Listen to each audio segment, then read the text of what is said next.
Welcome to the Gonzo Radio Sports. Let me tell you what. Let me go ahead and enjoy the new desk. Put your papers up on top of here. I got them. Okay, and that's it. We're on. It's fancy graphics.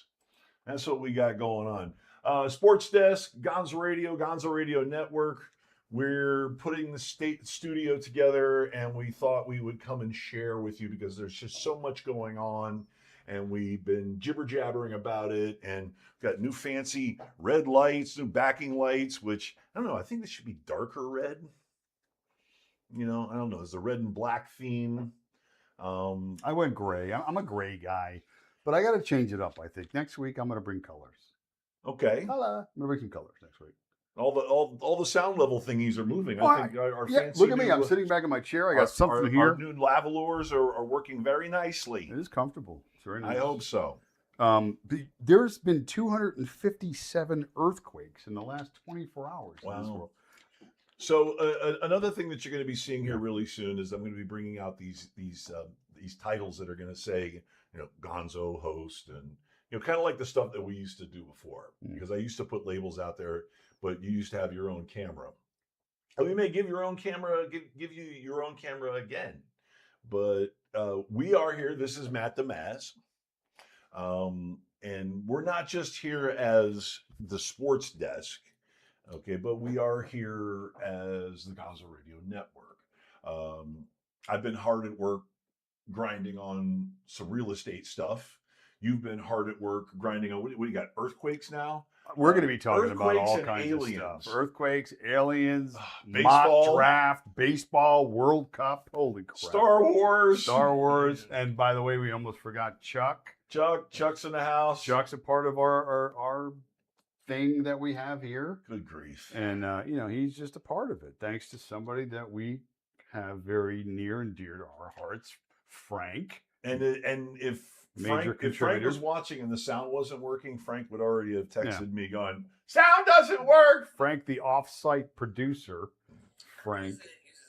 Yeah. Well, that's good, though. Hang on. It doesn't sound like me. No, it doesn't sound like you at all.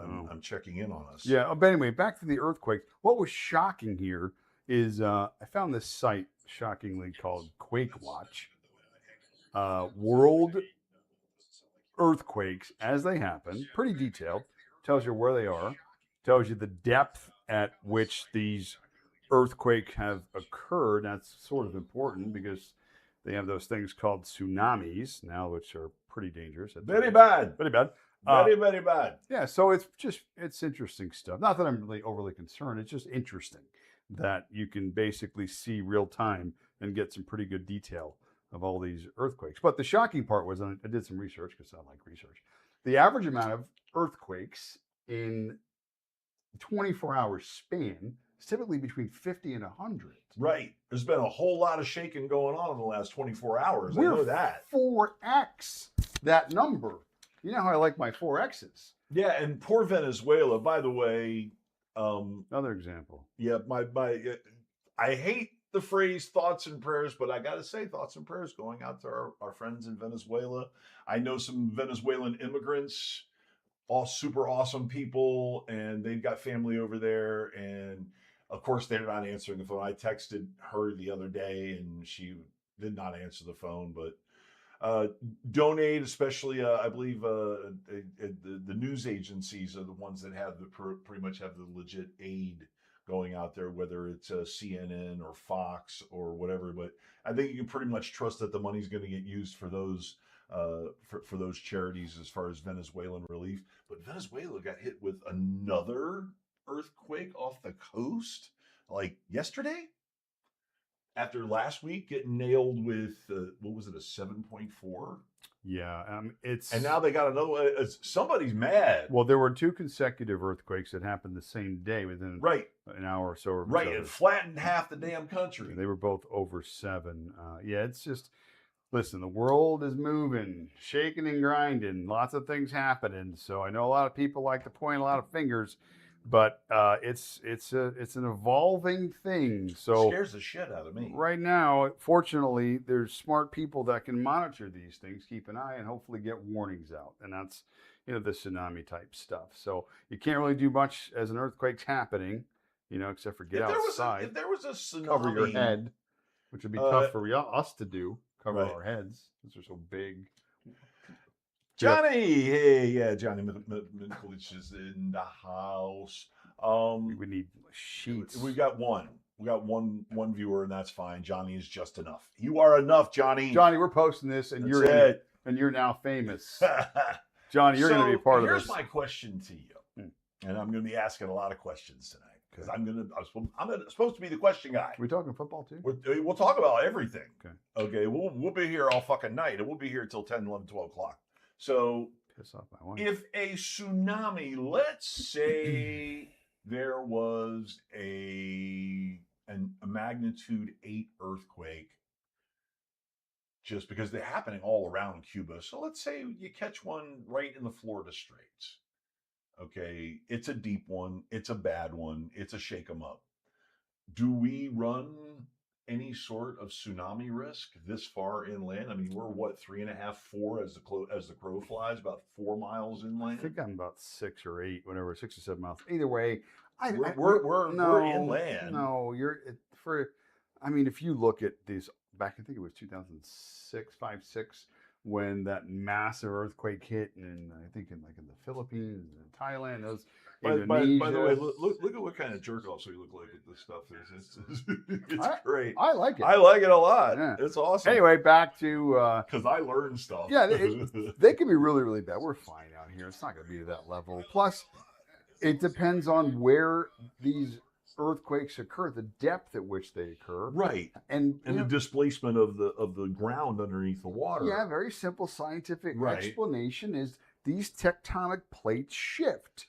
And when one gets raised, one gets lowered, the water that gets dispersed and usually into one direction, eventually once it settles. Anywhere from 50 to 150 million tons of you can't even, it's almost like it's endless amounts of water. Well, that's going to push water. And power and speed. But the point is it comes up in a crest. Right. And then eventually has to resettle in either direction. Right. Wherever you sit in proximity to that water and direction where it's traveling is where potentially you can it's over. So we're no matter how good a swimmer and you are. It took me 5 minutes to get to you. You're on the 4th floor. We should be fine here. So if we get I'm gonna be okay. Yeah, you're fine. If we see water coming near the window, it's gonna be no, don't run. It's Armageddon at that point. Don't run at that point. So at least we'll be on the air doing it when it happens. You'll just die tired. Yeah. But anyway, so ask me some questions. Microphone. You're asking me questions? Technology. Am I supposed to wait? I asked. That was the main question. Is worst case scenario, are we some sort of tsunami? Are we in any sort of tsunami danger? No, I'm more worried about and make sure that's on the right spot right there. A zombie virus outbreak than I am the actual tsunami. Are you seeing all this zombie stuff over in Europe? This random people. Now I've seen we have not local, but domestic zombies, like the ones in Chicago and New York, the train stations, the drugs are taken. They look like it's amazing. These people are even standing in the positions that they're in for hours. It's sad. But these people, again, I don't know what AI is these days, but it looks pretty almost real. Like they look a little bit messed up. Any take on the zombie outbreak? Listen. There's protocol in NATO about zombie outbreaks. Look it up. They have protocol on this stuff. Why? Who spends time on something that's not needed to spend time on? All right. So except for you and I, being Gen X guys, until we were about 40, we were party animals. Okay, we would party. Especially compared to now, we're teetotalers. We're lightweights right now. Okay, we go to a party. We have do you have a light beer? But light beer. I'm looking for a couch. Yeah, couch, exactly. What, there's a baseball game on? A chair. So when we say that you're getting these zombies, because people are experimenting with drugs. I believe it's a drug thing. Okay. I mean, I Yeah. experimented with drugs. I would, let's see, how about, you do either some sort of psychedelic like psilocybin or LSD or whatever, and then you drink. Oh, well, that's a Mixing cocktails and those sorts mixing of things? cocktails are. I mean, listen, That's got to be smart. I hung around some animals. I mean, I know people who would wash down, you know, gel gel tab window pane LSD with cocaine and whiskey. Can I tell you something though? And not even I went that hard. Okay, but I've been around that hard. I'm not on Team And- Zombie Apocalypse, Right. but isn't there a small part of you that would think it would be sort of cool just to pick off Well, zombies all day long? Yeah, but listen, some of what these people are doing is they're mixing stuff like propofol, and what is that? Flocka. Flocka. They're lining joints with very good weed. Okay, I mean we have been known from time to time to indulge, and that's just enough. That should be a couple of hits and you're fine. No, they got to put it on those. We when we were kids, we had people who, oh, yeah, we'll put this on there. It's gonna be whatever. Yeah. Okay, no, this is stuff that makes you go for 4, 5, 6 hours. Make you start eating people, then we got a problem. Make you start biting people. Then we got a problem. That's no. I think people have lost their perspective when it comes to partying. Okay, I really think that people have gotten to the point where it's not just altering a mood or it's doing it to relax, or as your social drinkers or your social smokers may be, people are doing it to disconnect their fucking brains. Yeah, there's always been a form of escapism within society. It's alcohol, and it depends on the decade. That's out there. 70s was LSD, and then 80s, and it was certainly marijuana. 60s, 70s LSD, and then 80s was cocaine, and then it graduated into other things. It's always been there, but yeah, it's right now. The problem is that it's so widespread. Everybody's trying to make a buck on it that there's no control.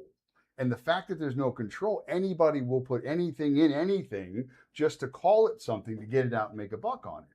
And not know that fentanyl now is the number one killer. All these other things, additives that have been put in these drugs, there's no way to know how the reaction is going to be with the people that are taking them. It's no different than a prescription medication. And don't get me started on the whole prescription thing. They're telling you that I'm going to give you this one little pill the size of an ant, and you're going to take it, I'm going to take it, she's going to take it, they're going to take it. And get a big fucking net. And it's going to do the exact same thing for all of you. And you're going to all react the same way, and you're going to all have the same side effects. Drugs. Doesn't work like that. But that's not what we're taught. So we don't think like that. So let's get on. I don't want to get on the whole thing. Why? Wait, no, it's an interesting subject. Aggravating, though. I'll get aggravated. That's what got John Belushi. Okay, yeah, I'm a big fan of John Belushi. You look at my living room. I have the same picture, college picture of John Belushi in Animal House. What got John Belushi? And the Speedball. Okay, but what got John Cocaine Belushi and heroin. was John Belushi. He was a maniac and was an addict. Absolute addict. So there's still accountability there. But yeah, I'm not even talking about accountability. There's always going to be addicts. There's always going to be people that are trust me, I know plenty of them. Recreational users. There's going to be every level and every spectrum.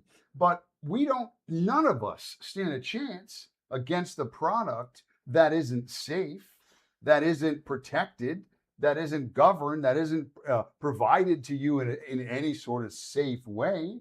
So like all of us are behind the 8 ball to begin with, literally. Well, literally. Okay, but that was good. I'll end on this. Somebody who is really into smoking that Breaking Bad blue crystal meth is not going to question you when you hand him a shallow shot glass full of clear stuff and say, "Here, drink this after course. you smoke that crazy Of shit." course not. Okay, There's always that level of people that but will you're do mixing anything. designer drugs with high-powered pharmaceuticals. It's bad news any way you look at it. Okay, and that's what's making your zombies. Okay. Okay, we just had stoners. But- Sometimes we had people who drank so much but they fell down and they fell asleep. Can we pretend we're talking like zombies? Come out of the ground. No, And then we can shoot them. no. What part of you don't think that'd be cool as hell to be able to do that? Walking Dead stuff, really? Man, you just had to wake up in the morning, make sure. I have no subtlety about that To shit. make If sure- I see zombies coming at me, yeah, I'm grabbing whatever I got. all you're concerned about now these days is your garden, because you're probably growing your food, Yeah, catching your rainwater, eventually. and picking off a few zombies. It's not terrible. Anyway, Oh, ask me questions. that's what. Okay, more questions. Ask me Okay, something. would you like to shift to sports? He's dying to shift to sports. I don't know. We got sports. We were going to talk about aliens, We'll but get we'll to talk it. about aliens later. Yeah, we'll get there. Later, we'll We'll get there. Chuck, what do you think? Okay, Chuck. Well, yeah. Well, Chuck's a kicker. Of course, he wants to talk about sports. Of course he does. Well, let's see. Currently, we're up to our ass in the World Cup. Yeah, we are. We're down to the round of 16 now. Would that be the semis? That'd be the semifinals. Mm-hmm. No, quarterfinals. Anyway, and Team USA made it through. Scoring some goals. Yeah. Yeah. Smacked Bosnia and Herzegovina. Careful. Yeah, there's a hyphen in there. Yeah. I can curse. It's my fucking show. True. We're not doing the clean show. I never said this was a clean show. Yeah. 7:00 on a Thursday. On a Thursday. Yeah, it's not clean. By the way, we're down here near the equator. The sun's still out. There are people farther north of us that are in pitch black darkness. But anyway, on to sports. The big story around here, since we are in the Miami area, the Southeast Florida, Miami-Dade, Fort Lauderdale area, it is Miami Heat country. We had a fantastic trade, and since then, a few nice pickups to fill out the roster. Picking up Giannis Antetokounmpo. Repeat after me, Giannis Antetokounmpo. Or something like that. Something Yeah. like that. Right. And Come pick up my poo-poo. he's managed to attract guys like Tim Hardaway Jr. Okay. He's a legacy. We got to take him. And now there's talk of Just a LeBron shooter. James coming back We need shooters. to South Beach, taking his talents, bringing it back to South Beach. And you don't agree. Well, Well. I have my reasonings. I do love the Giannis trade in the short term. I think these long-term max deals with these players, especially a guy like Giannis, such a physical player, defensive player. He's certainly not. It's not to say he's not in the prime of his career, but he's certainly kind of working towards the back end of that. So you're expecting that return and it's just probably not going to be the case. That being said, it's for the now. And Bobby Portis, another free agent acquisition. Not to be dismissed. Bobby's a bad man. No, he is. Keeping Bam, obviously, the BP.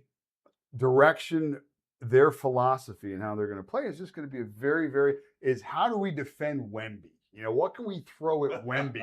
That's what it's going to come down But to. this is a stronger. Oh, that front court is about as good defensively now as any in the East. That's by far. So again, you signing a guy like Hardaway, what are they looking for? They re-signed Wiggins, like 3 years, 60-something million, which is a lot. They just want him to shoot threes. I think the Powell thing is still up in the air. Another shooter. Who do they get? A Hardaway, another shooter. So they're telling you what they're going to be. They're going to beat you up inside, and they're going to create space and give it to the guys that can hit threes. Because that's what the league is right now. That's even the kid that they traded up. They went and got back into this draft this year and traded up in the second round because there was a kid they liked who was a three-point shooter. Yeah. So that's obviously what they're looking for. You got to have faith in Riley. Obviously, you got to have faith in Spo. It's worked. It's proven. They have a plan now. They've got the guys to execute that plan. And giving up draft picks in the NBA is no different than giving up draft picks in Major League Baseball. It's crapshoot. It's guys on if come basis mostly. I know that the draft has gotten deeper in the last few years, but yes, it has. There's still a reason why you see the same teams year in year that are still in the lottery because that's not how you rebuild it, unfortunately, right now in the NBA. It's paying for talent, and that's what the Heat have done. So yeah, good for the Heat. But there's other ones on the table. Obviously, there's another huge one that's going to drop. Obviously with LeBron, and he's not staying in LA. That's been made public. Hang on, I'm checking to see if our volume is working on YouTube. Oh, it is. Yeah. Now this is where we disagree. What's that? Oh, sorry. Because you think that there's a chance he could go down to the Heat. And I'm saying that I think it's going to be basically a retirement community over there in Golden State, because it's a mistake. That's not debatable right now, and I agree it could be. But in terms of what the plan is, Draymond comes out and says, "I'm company guy." He said, "Whatever, it's all about Golden State." And they all share the same. They all sit at the same table. Same agents, same group. They're all friends. It's going to happen. So it's not a doubt in my mind. Plus, it's a 45-minute flight back to LA from where they're going to be. I can't see LeBron going cross country at this point. He has got great history in Miami. There's no reason to ruin that. People are dreaming he's going to go back to Cleveland. Riley left a shiny key under the mat. That's fine. It's just not. It's not at this point. This is the part that nobody's talking about. And it doesn't even matter if you're a LeBron hater, if you're whatever, you think he's the greatest ever, it doesn't matter. We're talking about a guy that, how old is he? 63, 66? That is still 66. A major player. Teams, you can pick now. What if it's not even them? 66. If he goes to Denver, is Denver now going to be obviously the number one team? He automatically improves any if team. He goes to if he goes to San Antonio, you don't think that they're the number one team next year? No, yes. He goes to the Knicks. He goes to the Heat. Yes. What are we talking about? He knows he is going to shift the balance of power in either in the whole fucking league. There's never been a man on any level in any sport that has had the impact that he has had for the duration of time, and at this point in his career. I have to acknowledge that. We have to acknowledge that. I'm not a LeBron guy at all. I think he's a flopper. I'm a little bit of a LeBron guy. Well, I have a lot of respect, tremendous amount of respect. Because again, you can't. You ever go see him play live? Have you ever seen LeBron James play live? I've not. I've seen him play live as close as the 22nd row, a little on the sideline, 22nd row, a little past the top of the key on one side. And yeah, we're talking about on the floor with Dwayne Wade, with Chris Bosh. It was the Heatles. Yeah. And no matter what team they played, he was the best fucking player on the floor. Best player on the floor. He obvious. At 43 or 4 he's now. Still. At times, could. Maybe not for the full 30, 4 or 5 minutes. Yeah. He's probably playing about 28 to 30 minutes. But whatever, when he is on the court, if you say, LeBron, give me your best 15, 20 minutes, it's probably still going to be top 3, 4 in the league. And you cannot say that about anybody in his age. Plus, his age, forget his age. Okay? Usage, minutes. Usage in minutes, He's played the most minutes out of any player in the history of the league. Right. Well, that's another thing. The only thing that's changed about... Because of the playoffs and all that stuff. Right, but the only thing that's changed about him is the minutes that he plays, the effective minutes that he plays, okay? And he has developed a new judgment, if you will. Because before it would be you had to drag him off the floor. He had to ask off, and he never asked off. People are and even now he never asks off. People are trying to draw compare, and they do this all the time. We do it too in different sports. They're say Shohei to Babe Ruth, and a pitcher and the talents what they've done. In football they do it. In other sports they do it. But using Frank Gore as an example. Okay, I think he's the number 3 leading rusher of all time. Now, if you just were to say, "Hey, real man," by the way. This is not a knock on Frank Gore. Okay, no, he's a real man. Don't get me wrong. That's a man's man. When his knee went 4 directions, the last college game he played, and he still came back and played for 30 years in the NFL, it's insane. That aside, okay, I'm using him as an example only, not a slight on Frank Gore. But you have a list. Here's your 5-10 guys. Well, he's third. No way. Oh my God, best player ever. Okay, right. Okay. But what kind of real impact did Frank Gore have? Now, you go to LeBron and you double the length of time, okay, double, and you say, okay, now you've played twice as many minutes as as that player. And And playing 25 years or 24 years now. I think this is 24th year, 23rd year. Wow. But okay, playoff minutes, he is several thousand minutes above the next guy, which I think is Kareem Abdul-Jabbar. He played in the NBA Finals 9 years in a row. Yeah. 9. Here's a crazy 9 stat. people. Boy, my mind's going right now. Baseball. That's Bill Russell shit, by the way. Do you know that Nolan Ryan struck out both Hank Aaron and Mark McGwire? Isn't that insane? Well, that's spanning 2 generations. It's spanning almost 50 years. That's 2 generations, 25, 25. Mickey Mantle as well. Oof. Nolan Ryan struck out Mickey Mantle and Mark McGwire.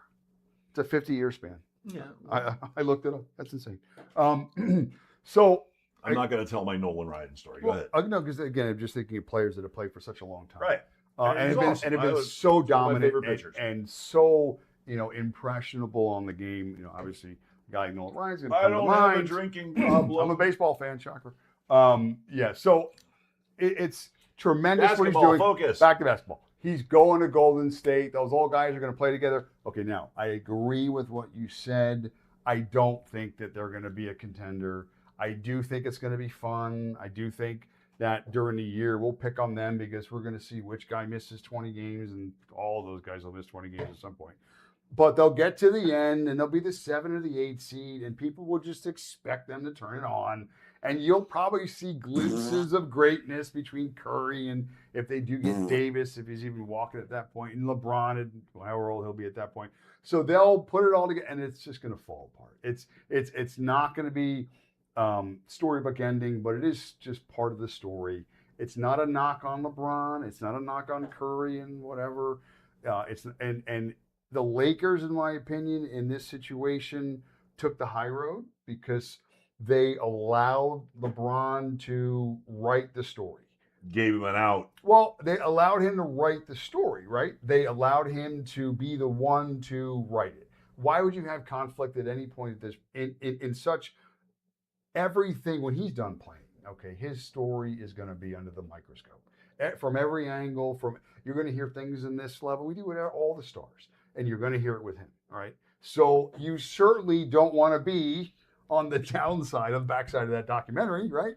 It's going to be told over and over. And Plinka was a douche, and Jeannie Buss when she sold it, and they don't want that in history's books. Okay, so he was like, okay, bye. What about Mario Chalmers? So it's they let him go, and it's fine. He deserves it. And the Lakers rebuild with Luka, and they could pay Austin Reeves $1 billion. They got 3 white guys that they're paying $1 million to. They ain't gonna win either, the Lakers. So don't be so sure. I'm a big Luka fan. Okay, whatever. First of all, bro, I'm not even gonna talk about those guys. Are probably the 2 worst defenders. Austin Reeves is a bad defender. Doncic doesn't defend. So they're terrible. He's just Onchik. Yeah, why? Because he's got no D. They don't. There's no D. There's no D. All right. So that's LeBron. That's LeBron's story. It's basketball, but we're not a basketball show. No. But it's fun to talk about this. We are a football show. Yeah. We are a fantasy football degenerate gambling DFS show. Yes, we are. Oh, look at this. Right with the draft board. Bam, just like that. You know what I got to do is I got to get you a feed where you can actually put this stuff up on the board here. But I know how to do that. And what we would need is we would need a good producer. Oh, it'd be great. Because I suck. And I don't even know what I'm doing either. We agreed, and this is going to be talked about at nauseum, the drafts and the draft boards and the mock drafts and whatever, and who goes where, and we'll get into all of it. But I think, we're only talking for a few minutes. With the first pick in the 2026 fantasy football draft. Yeah.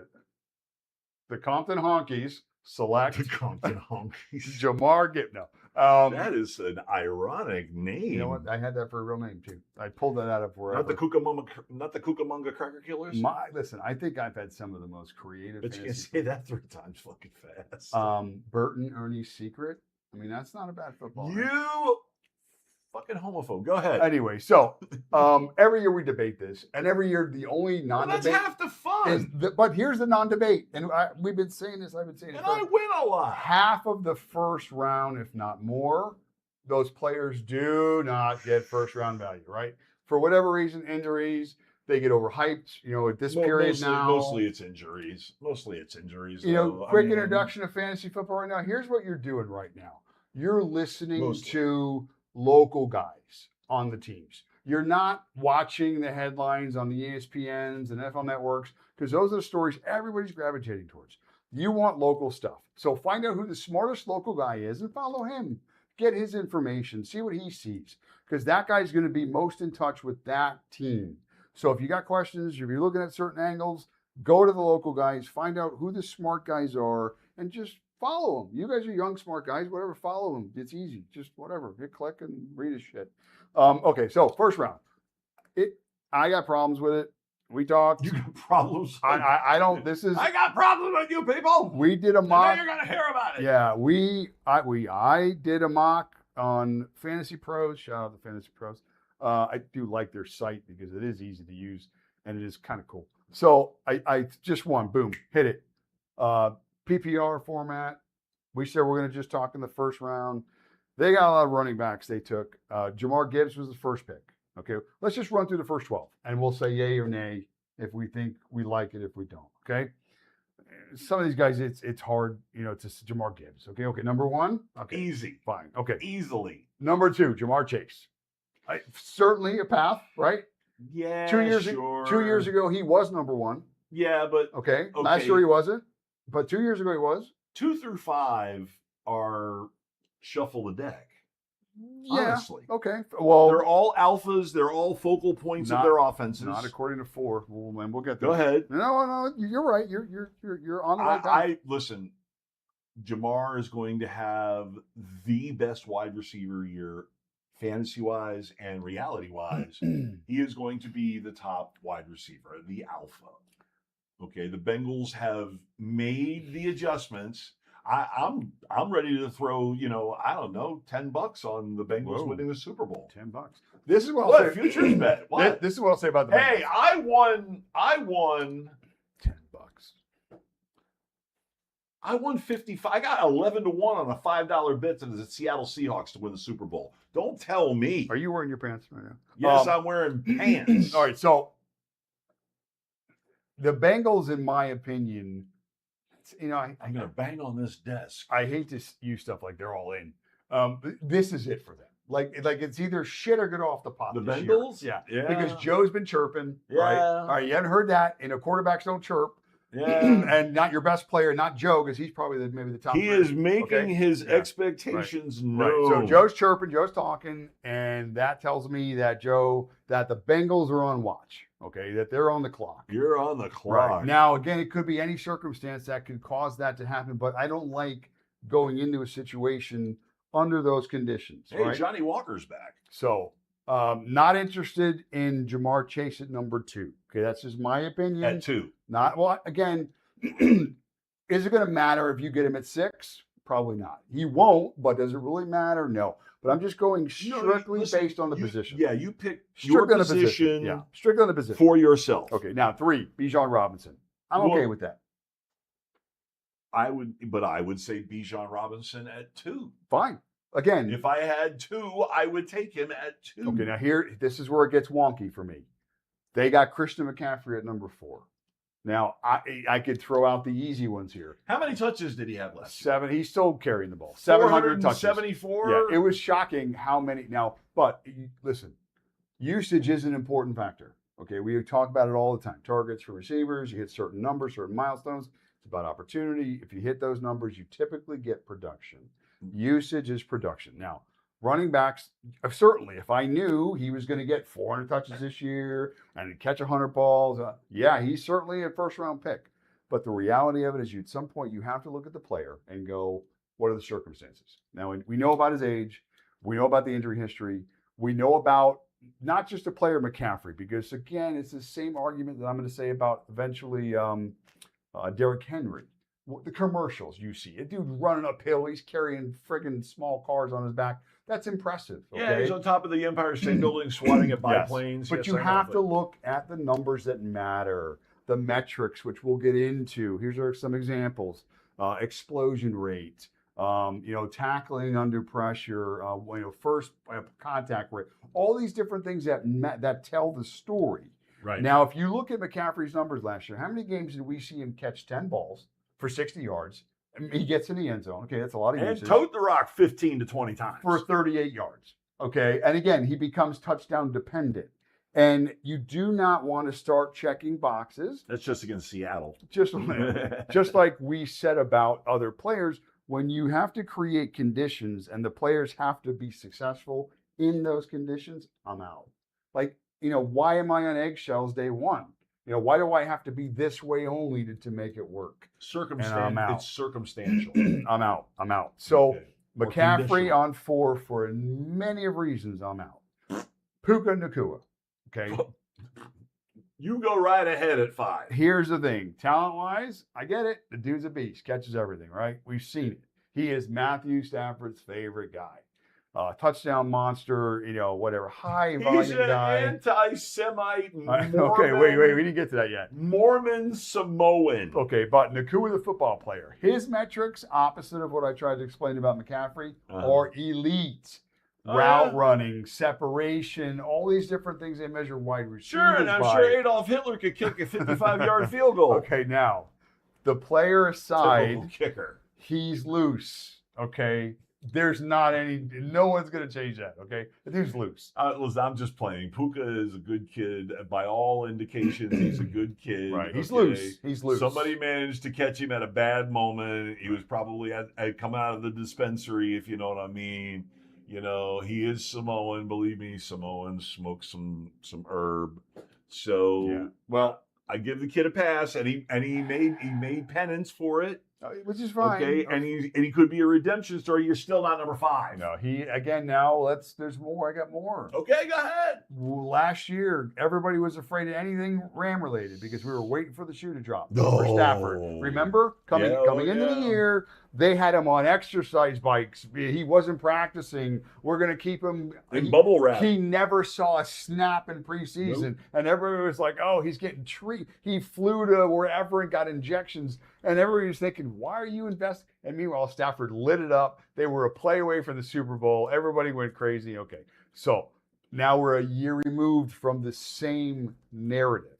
Now, do you think his back got better after a year of NFL football? No. Do you think that it's pretty much just like, rinse and repeat? Like whatever success that the Rams had last year, You that see they're how going to have hot the his same. wife is? She's attractive. He's got a hot wife. They have like 9 kids with her too. I think he's got three kids. gorgeous little girls. Philip Rivers has 12 kids. Rivers that's is the right, one Rivers, that's a sitcom. Yeah. No, he's got 3 beautiful little girls. No, he's good. Matthew Okay, Stafford's good. He is going to be the salt and pepper daddy after he retires. Okay, well, and they extended him 2 more years. They're hoping they get the full 2 years out of him. I know that's their thought. So if I think they're going to get it. Okay, well, you think, but I'm telling you what their thought is. The guys in the building that know him, the doctors, the coaches, the players, they are all on agreement that's saying, gosh, we hope we get 2 more years out of Matt Stafford. Now, as a fantasy manager, okay, do you want to be at that table going, wow, God, I really hope I get 2 more years in it? No, more boxes. You got to check. Again, same thing I just said.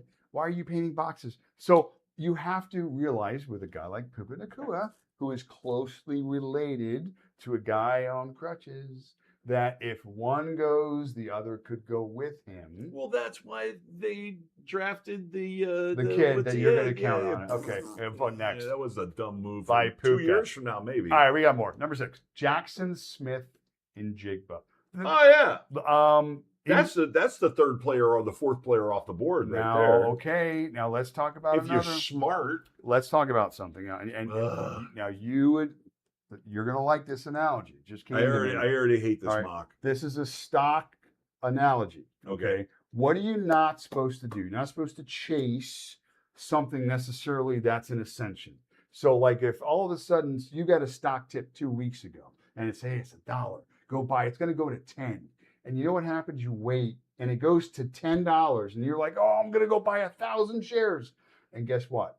It goes down to 9 or 8 or 11, but you don't get what you paid for, right? Right. Okay. So Jackson Smith-Njigba last year, he was not a first round pick. He had a monstrous year. Huge. Nobody said Seattle was going to get out to the start that they had. They were a team like the Patriots were 2 years ago, where they were winning all the close games. They were building the narrative. Everything was like in Seattle's favor. Well, and what happens? They win the Super Bowl, right? Everything's woohoo. So everything now is expensive in Seattle. The players, the gas, the cars, the homes. And Jackson Smith-Njigba now is a first round pick. Are you chasing first round Jackson Smith-Njigba with Sam Darnold throwing the football for 17 weeks?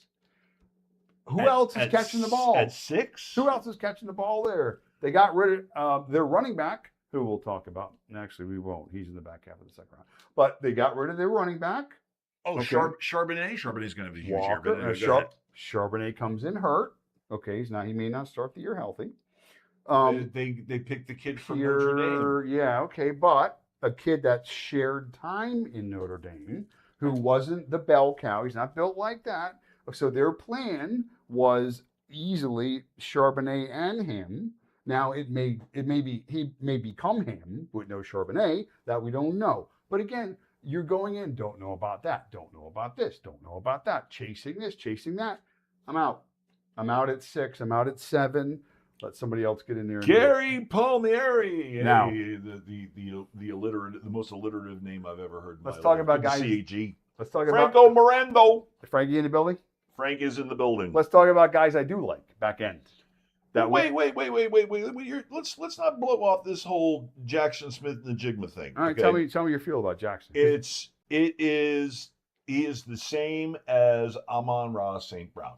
Same target rate, same number of catches, same focal point of the offense. Not the same number of years of success. St. Brown now is 3 years running where he's been first round production every year.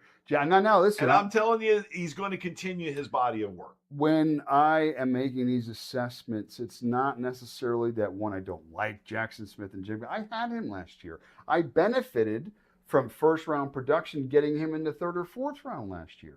So I understand Jackson Smith-Njigba, but what I'm saying is that when you're making comparisons, it's not just the players, it's the environment, it's the quarterbacks, it's the situation. Oh, you don't like Sam Darnold? No, see, that was the thing. I'm a Sammy guy. I was the only one on Sammy's team last year. I love Sam Darnold. But he's still Sam Darnold. If you look at all the rankings, if you look at everything set up in all of their predictions and models, Sammy sits in 18 to 20 range. And why? Because offensive scheme you have to consider, where they're going to run the football. They don't throw it a lot. They don't want Sam throwing the ball 35, 40 times a game, do they? So do you want your running back or your They have a new offensive coordinator. But they don't want Sam doing that. Okay, he's an under the center guy. That's his style because he's athletic. He can move around and they can move the offense. They want him throwing the ball probably no more than 30 times a game. So do the math. Tight end gets 6 targets. Running backs get 6 to 8 targets. Jackson in the best environment gets how many? It's not. So you have to look at everything. Now go to the other side. St. Brown. I know they got weapons there, but they also score a lot of points in Detroit. And why? Because whose defense are you taking? You taking Seattle's defense, or you taking that shitty Detroit defense? Another factor, when you're picking offensive guys, pick offensive guys on shitty teams, because that means that their defenses aren't going to stop anybody and the offense is going to have to score. Which brings us to Devon Achane. It's math. I love Devon Achane. But he's a second round guy. We ain't talking about him. We're still in the first round. Well, are we done with Jackson? I mean, I know you, and I love him. I love We're Jackson done with Smith. him. I'm just saying. Next guy, who you taking? Amon-Ra St. Brown. Been there 3 years Apples in a and row. oranges. I'm taking Amon-Ra right here. I like this pick at number 8. Let's see, 1, 2, 3. Number 7, Amon-Ra St. Brown. You get him at a discount. He deserves to be ranked higher. Higher than 7? Where's he going to go? Well, first of all, you're moving McCaffrey and Nakua back. Bye. Shuffle them back. Bye. But and then you move those two up. Yeah. So they're going to be 4 and 5. Yeah, but I got a guy a little further down that's going to be making a big leap. Yeah. Here he is. Where is he? Oh. Devon Achane? We're not there yet, though. But anyway, okay, so St. Brown, number 7. Oh, I see what you're talking about. Oh, love it. Yeah, Love it. Take it easy. And Get a little excited over there. And the other guy you mentioned, who's not even, he's like the 8th running back taken, but we'll get to him. Okay, Right. so basically, I'm okay with St. Brown at that spot just because He's okay. the offense is good, the defense is not. He is a Consistent, focal point in the offense. elite production. We see what they do with him. They move him all over the field. They make sure he gets his. No different this year. So love him there. Next guy. I like the Cowboys this year. I think Cowboys are a playoff team. Uh-oh. I love them. I love anything Cowboys this year. Really? I love it. I love it. You're going to get You love one CD more. Lamb. You're going to get why? Because you're going to get one more year out of George Pickens. Because and then it's over. But you're going to get one more year out of him. And again, because he technically, I don't think he's going to be that good. he's playing for a contract. They franchised him. He's Pickens? still Yeah. Oh, no. Pickens. playing for a contract. Pickens is going to have Cowboys the were smart. highest target conversion rate and reception rate per target of any wide receiver in the NFL. If that ball is anywhere in his sector of the field, he's going to go get it Well, because he's playing for a contract. it's contract year. It was contract year last year too. He had a really good year. So What did he got paid this CeeDee year? Lamb, love it. That dude's a beast. He's like $22 million for 1 year. Dak, to me, I don't know. He's a guy that you ask if you put just Cowboy fans. You put 10 Cowboy fans in a room. I bet you 5 guys are gonna love him, 5 guys are gonna hate him. You know, Yeah. except Jerry. Jerry loves him, so it'd be 6 and 5. But As a fantasy quarterback, I like him a lot. I do too. And as an NFL quarterback, being probably on a franchise that's been weird and goofy with an owner that was weird and goofy, at least you know you have a grown up in the room every time because that's what Dak is. Yep. The podium, he's just a man's man. Yep. This is what it is. This is what it's not. Blah, blah, blah, blah, and that's it. I'm Dak Prescott. That's F off. hilarious. So, yeah. That's true. So that's the real on that. I love CeeDee Lamb anywhere back half of the first round. Fair? So is Brian Schottenheimer. Brian Schottenheimer is a pretty even-tempered dude. No, very much so. But they shit on that hire big time. Well, they shit on Why? He anything, was Jerry. great last year. I'm not saying that. I said they shit on the hire. I'm not saying how he did, but they didn't play. He was on nobody's list. We talked about it. Yeah. Nobody was going to hire him. Yeah, he's going to Anyway. have a better defense this year. I'll All tell right. you that. This is a guy who's another staple, Jonathan Taylor, on a team Oh. on the Colts. You know what the Colts remind me of? Steady elite production. Let's do some baseball comparison. Oh, no. The Colts are like the Tampa Bay Rays. The roster's always good. They're always well coached. They do have success. You're like, who is that? Who's their left guard? Who's their right? It doesn't matter. They play hard and they fill spots, injuries, depth, whatever. They're just a good football team. And it's Jonathan Taylor's team still. Nobody else. So far. It's still his team. So that's a guy that you can just, when they say, what's he going to project to? He is going to be, again, now we talked about this. When we do this moving forward, when I do this, all of my rankings are going to be at least in my mind based on 15 games played. Okay. If I can get 15 games out of a guy, CeeDee Lamb, James Cook, Jackson Smith and Jigba, I don't care. If I get more, wonderful. But 15 games, I'll use that as a reference point. Because then I can say, well, if a guy plays 3 games and gets hurt, well, then that's tough shit on me. But if I That's tough. plan 15 games and I get 15 games, then Jonathan Taylor is a guy that's going to play 15 games. He's going to get 1,300 yards. He's going to catch 60 balls, and he's going to get 15 touchdowns. He goes in the first round. Okay, that's just how it works. That's math. Okay. Are you taking Jonathan Taylor back in the first round? Gonzo, you're up. It's 10. Are you taking Jonathan Taylor? He's not. He's at 9. But let's say you're sitting at 10. Sitting at 10. Jonathan Taylor's available. Taylor's available. Jefferson's available. Genty's available. Cooks. All these guys are available. Are you taking Taylor ahead of Justin Jefferson, who's next? Yes. Are you taking him ahead of my boy Genty? Yes. Mistake. Are you taking him ahead of James Cook?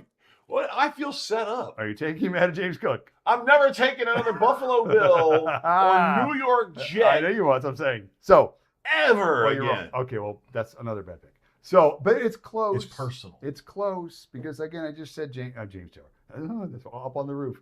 Jonathan Taylor was going to get that many. So, for Genty to get that, for Cook to get that, those are some big years. But it can be in the realm. Okay, so I'm good on Taylor. Next guy, Justin Jefferson. Down year last year. McCarthy was terrible. They couldn't get any quarterback play. He's still, if you look at his numbers, they were still serviceable.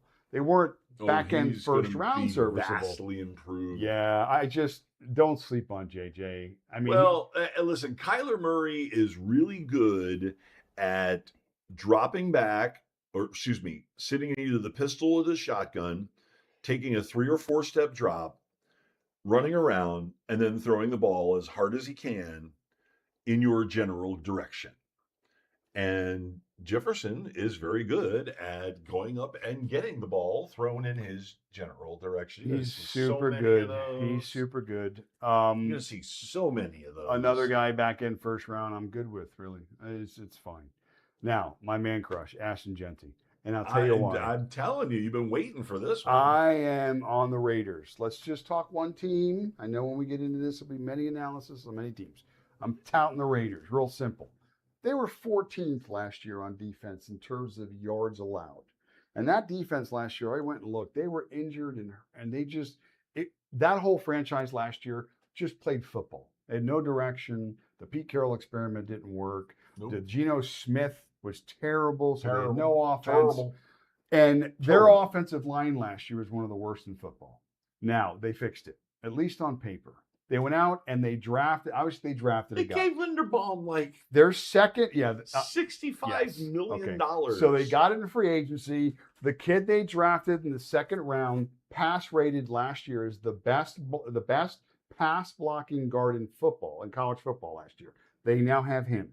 They got 2 guys back from injury. That one of them was a first rounder 2 years ago. I don't know his name, but Miller? That it was Colton Miller. was injured last year, and now he's healthy coming into camp. I think it's so, Colton Miller. so they essentially have 3 first-round offensive linemen that they didn't have the previous year. Okay, 2 through free agency, 1 actually 4, 2 because they signed another one. 2 through free agency. They drafted 1. They get 1 or 2 back from injury. Totally fixed. And that's the offensive side. Defensively, they went out and they drafted, I think, in the 3rd round, a CB cornerback, Right. that ended up grading out by most of the GMs in football as the best corner in football in terms of coming into the draft. Now, they got him in the 3rd round. So it appears as though the organization, Tom Brady maybe has a part of this, and others, are now making the right decisions for the Oakland Raiders, or Vegas Raiders, sorry. And they already had the pieces, at least some of which. Now, let's look at it. One of the best tight ends in football. Don't mention Brock Bowers. Never talk about it. Had an off year last year. But again, everybody in the Raiders had an off year last year. Genty's numbers last year, if you look at the metrics, were fantastic, despite being one of the worst at one of the most important factors for a running back's success. And that is being hit before any initial contact. So they measure that through a metric. And basically that meant that the offensive line did not exist. And he was contacted the fastest out of anybody in football last year that carried the ball a minimum amount of times. And despite that, his numbers were still really good in terms of like the stuff like breaking tackles and acceleration rates and all the things that are super important when the other things are fixed, right? Mm-hmm. So we know he's a stud. We know opportunity when it presents itself. He's going to cook. Not James Cook, but he's going to cook. And it's just, to me, it seems like it's lining up for the Raiders. So I'm pro Raiders this year. I know Mendoza was the 1st round pick and everybody's high on him. Let him make mistakes. Who cares? I just think they're going in the right direction from top to bottom, GM all the way down. And that's the key. The triangle we talk about, and we will ad nauseum, GM, coach, QB. Don't know about the coach because obviously it's a new hire, but there's confidence there. And we got Brady Beckett. So he's a Kubiak. Oh, okay. So I'm saying, but you're assuming it's going to work out in that system. Again, just because you put the 3 pieces there, it doesn't mean it works. but they can potentially now finally have those three pieces. And if if they he gets do- his dad to come in and Yeah. they're talking about his dad coming in as a consultant. Yeah. Okay. Oh, gee, just a guy who was football for 40 years, and who coached a Super Bowl winning team. Yeah, so it's they're doing the rate by the Raiders. So Genti this year, I think that he was a little oversold last year. They expected more certainly than what the Raiders.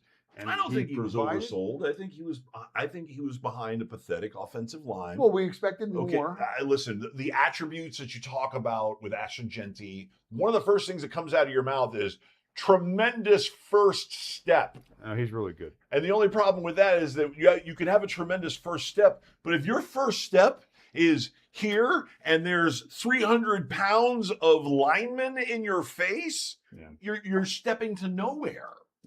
Okay.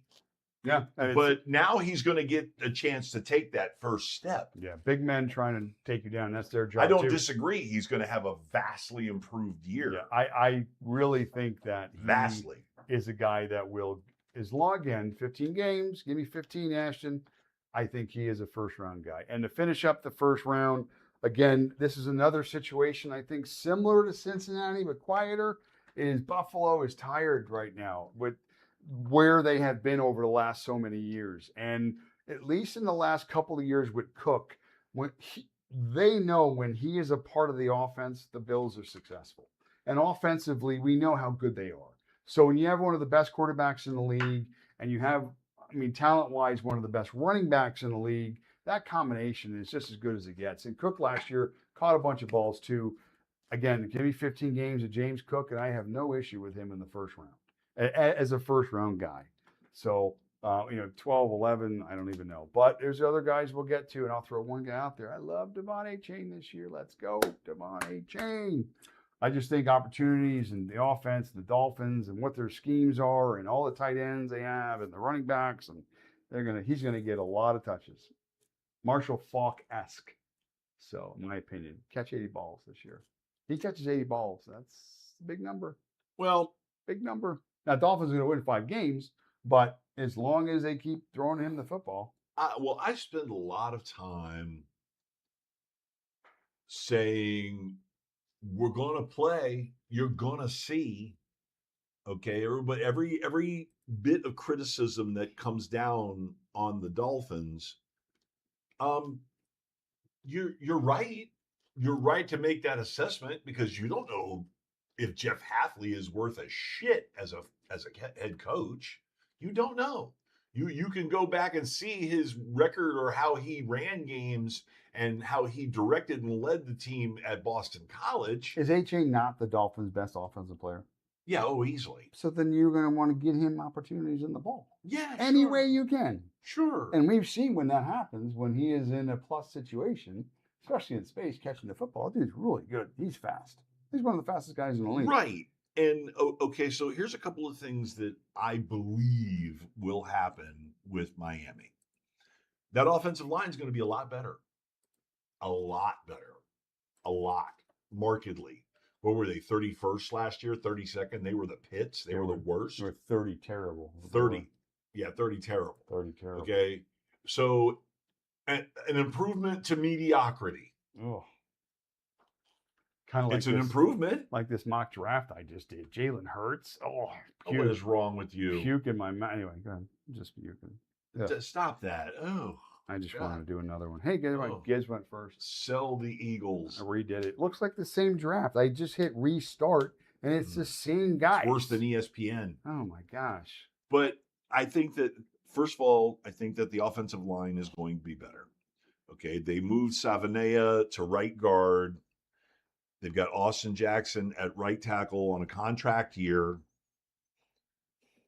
The kid Proctor is going to be playing left guard.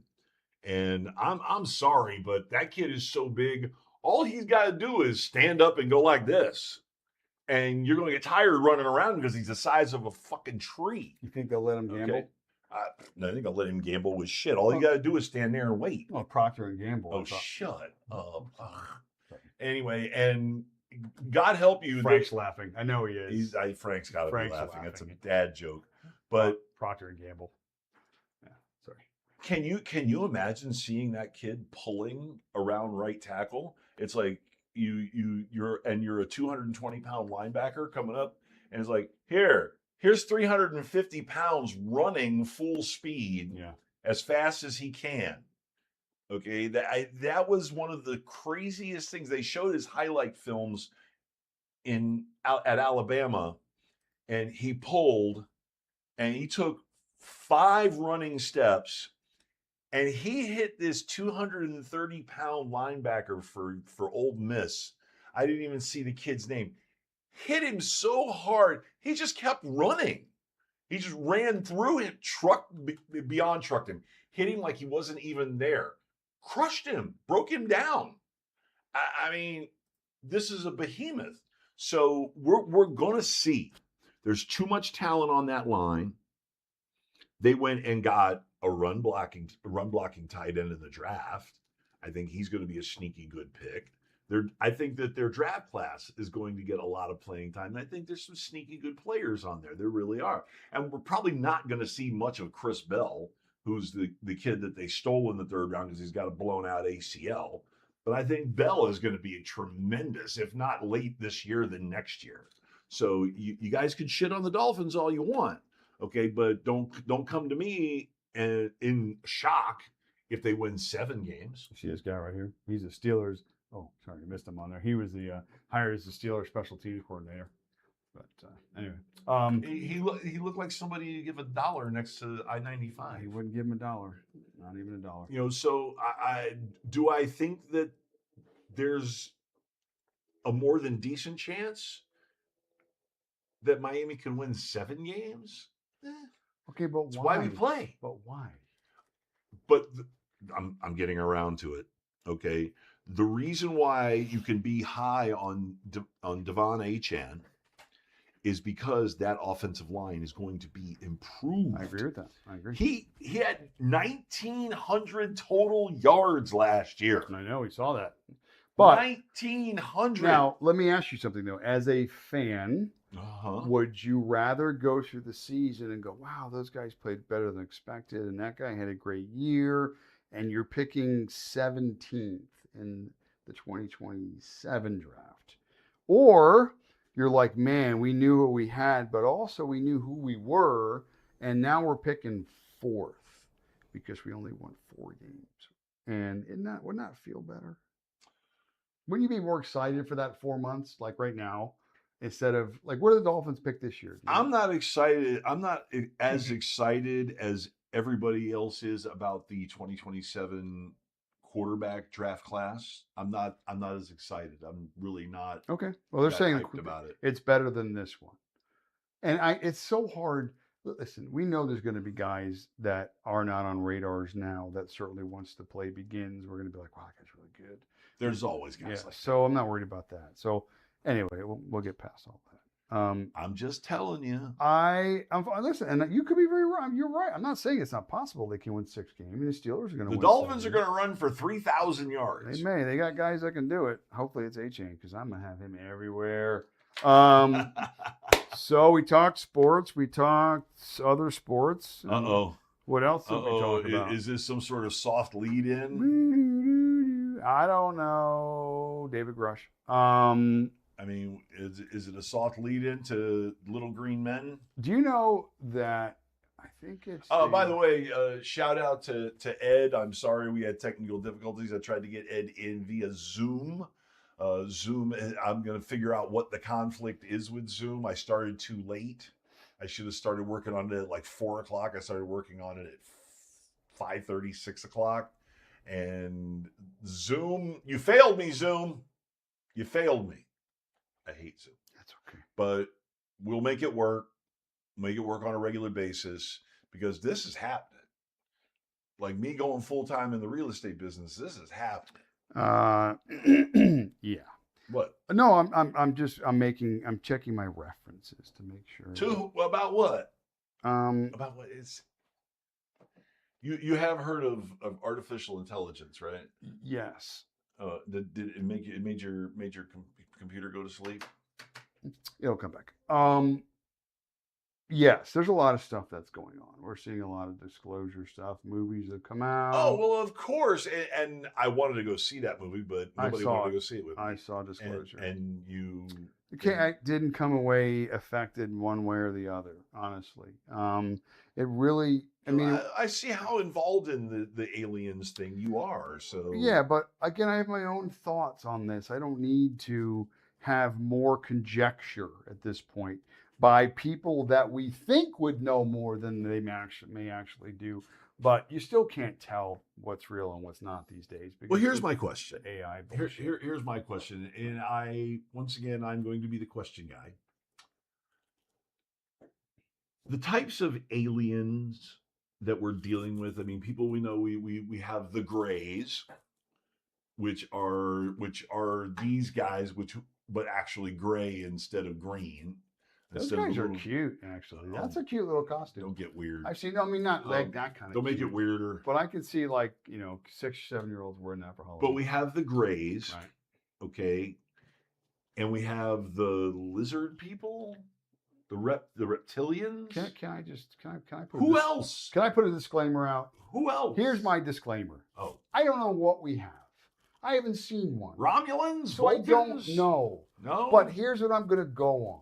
I'm going to go on this very simple fact that Anybody from Alderaan? that something's going on, okay? There are very, very smart people now that we can physically say Rubio, Burchett, David Grush, all these other people, very reputable, very smart people that have had I don't very know about Marco Rubio, high but levels of access to information that we don't have. Our information is whatever we read on the internet, okay? But what they have is access to documentations, to videos, to testimony, to other things. Let's official shit. Yeah, let's kind of listen to what they're talking about.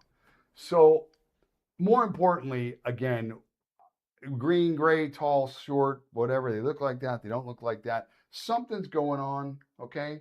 Because this cover up and multi layers and facets of how this and how deep and how far back this goes. 80, 90 years of cover ups essentially in our government. That's how far back potentially some of the retrievals may go, which means whether it's government, whether it's parts of the government, whether it's parts that are broken away from the government, you like to hear the term like deep state and, whatever. So somebody collected materials, okay, that probably weren't from here many years ago and went, oh, well, this is cool. Anybody looking? I don't think so. Let's bring it back to the garage. They bring it back to the garage. You look at it. That's pretty cool. Oh, shit, it's hot. Oh, it's green. Oh, it's blue. Whatever. It's colorful. It flies. They weren't sharing it unless they Why trusted. are my ears bleeding? Yeah, unless they trusted the sources they did it with. And we know how the rest of it went. Okay, stories and stories and stories. So government said, I want it. The people who had it originally said, I'm not giving it to you. Government took most of it. And the people who had some of it went over here and they hid. And they've been like this now since 100 years. Right. So that's what you've been dealing with. Very simple form I just explained, but there's lots of powerful groups in charge. That's if we're even in charge at all. Okay? Because you can go in 100 directions with this. Now, again, I'm not going to sit here and tell you that we're not in charge because I don't know. When do we get to the part I don't know. where Cletus gets anal probed? Here's what I know is that millions of people have seen millions of things millions of times. And smart people, not just the guy who lives on a farm in Kentucky with 3 teeth going, Barbara, what the hell is that in the sky? Anal probe. These are high-level citizens of our country, okay, that work in government, that work in private sectors, that are in military, that are pilots, that are whatever, that are very, very reputable and smart people that are seeing things and experiencing things and being told by other people not to say things and not to go to things. And there's too much for it not to be something. And listen, this has a history longer than modern civilization. Okay. One guy who is going to be, I'm actually probably going to put him in this chair and I'm going to produce the show. And the two of you are going to sit next to each other and you are going to attack this subject from your two different points of view. So far, what I've been able to, well, first of all, Ed Cassis, he is literally a xenoanthropologist. Okay, I know xenoanthropology was supposed to be a Star Trek word that was made up for somebody who's an anthropologist who goes to other planets, okay, and studies other civilizations, other planetary civilizations. But he is seriously a xenoanthropologist, and his specialty is the tridactyls. Okay, um, I mean he's got a lot of information. He's super smart. Then. He gives a super smart presentation. We're not that smart. I'm turning the two of you loose. All I can do is give opinions, but my opinions are I think they're good opinions. No, well, what I want from you, yeah, okay, I have opinions. Like what you just spat out. What I want from you is a coherent point counterpoint with some inferences of instances and incidents and levity. Because we'll be humor is important too. But Ed, and Ed's funny as hell. Yeah, but good. Ed is going to come at you with physical evidence. Ed is going to come at you. I'm ready. I am ready. Know, because again, I am not. And I had this conversation. And I love Ancient Aliens. It's a good show. You know, those guys are very well for themselves. Now. Yeah, well, I mean, listen, all this pyramid shit that we have going on all over the world. Okay, that there's no way. I don't care. You cannot tell me that is not ancient aliens. That's not ancient extraterrestrial life coming down here and messing with the natives. I want to just briefly discuss one more thing, and then we can probably wrap it if you want. Okay, but. I have this discussion with Diana all the time, and she still says the same things about how I'm rooting for aliens or I'm wanting there to be an invasion or whatever. But see, the thing is I'll sell them a house. To be honest with you, I am the exact opposite. I wish that it stays hidden, and I'll tell you why. Because, and I've been consistent with this, and I think I'm on the same level as the reasons why maybe some of the people have kept this from us. And that's because most of us are fucking retarded. And we can't handle it. We would not be able to handle from 100 different perspectives. Religion, all right. Politics. Again, the simple thing that I said, like if you convince enough people that are, especially now, President Trump, for instance, who nobody likes. Got to be an alien. Forget that. If you were to convince more people that guy's not calling the shots, he loses even another layer of respect that he should have as the president or whatever you want to consider. So my point is that authority now gets questioned. So you have religious issues, you have authority issues, you have, we're a mess to begin with. And what happens in these situations is, let's say there is a breakdown, okay? When there's a breakdown, we look for what? Somebody to come pick us up. Now, who is going to come pick us up? Somebody with a plan. Now, there's directives and people talking, and I'm sure, Ed knows lots of different sources that have mentioned this sort of thing, but there are plans in place to fuck us hard, to control us or to move the narrative in their direction. Now, maybe it's not so much conspiracy where it's going to be we're all going to die, they're going to give us diseases, or they're dropping ticks in fields and we can't eat meat. I'm not that guy. But what I'm saying is that just like when you are... As long as they don't eat bald, fat, middle-aged men. When you and I are having a conversation and I get in the you're car... You're not fat, but, And I get in the car and that conversation shows up on my Facebook, right? And I've never mentioned it until that one time. That's technology. That's listening. That's control. That's narrative. That's somebody that's saying, you know what, I know what he's doing, and I'm going to make it work for me. Now, in this case, if that's the plan, we can only hope that their plan doesn't hurt us too bad or terribly in a way that we can either make a lateral shift away from that, maybe not be necessarily under that specific control or whatever. But COVID is an example where the government said, this is what you're doing. Your grandma's dying in the hospital, fuck you. You don't want to work because you can't put food on the table, we're keeping you home, fuck you. You want to get on a plane? We got to put a shot in your ass. Fuck you. Okay. So what if that is the new plan with aliens or whatever it is that they're calling all this shit now? Okay. Those are the things I think about when I have these sorts of conversations, right? That's not too far off. I don't think, right? Maybe I'm crazy. That's my conspiracy. You're not crazy. Yeah. So it's scary stuff in a way. So I'd like to have these conversations with it. But now again, let's kind of bring it full back. We said this earlier, and then we'll certainly end it. Well, I do really feel like if whoever is there, whatever groups, greens, grays, blues, who's this guy, green guy, tall guy, short guy, don't matter. If it was a bad intent, I think we have already seen it. Like, I think just like humans, I think we're good in nature. I think we could be really not so good. And I think we see that every day. But I think as a whole, I think humans are there for each other, help, whatever, and kindness. And why would we think that that would be different from anybody else just because they're smarter than we are? Maybe that makes them closer to being kinder because they're fucking smart enough to realize that why the hell are we doing this to each other? Does that really matter what he looks like or what the color of his skin is or if he fucking wants to wear women's underwear on a Tuesday? Who cares, right? Well, they figured it out already. And they're like, let's you guys just do your own thing and kill each other, which is what we're doing anyway. all right. So- Well, you know, I'm a big Gene Roddenberry and George Lucas fan.